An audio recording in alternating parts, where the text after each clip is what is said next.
When we think about discipline, we often think about how we were disciplined when we grew up. And a lot of the time it was someone in an authority position yelling or telling us what the consequence is. Now that's what we would call punishment. Discipline actually comes from the word discipling, which means to build someone up into a leader.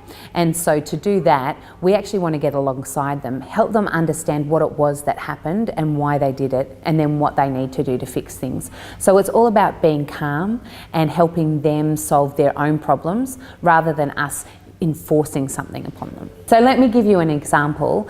Let's say we have a group of students who have been bad-mouthing another student behind their back. It might have been online or in person at school.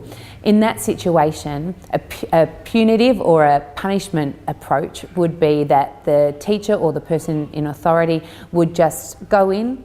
They wouldn't ask a lot of questions. They'd make probably quite a few assumptions just based on the information that they've received, and then they would tell the students what the consequences and what the results are.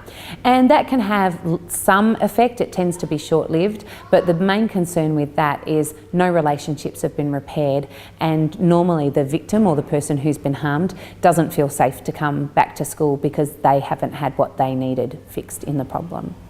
And on the other hand, we have the restorative approach, or what we'd call the discipline approach.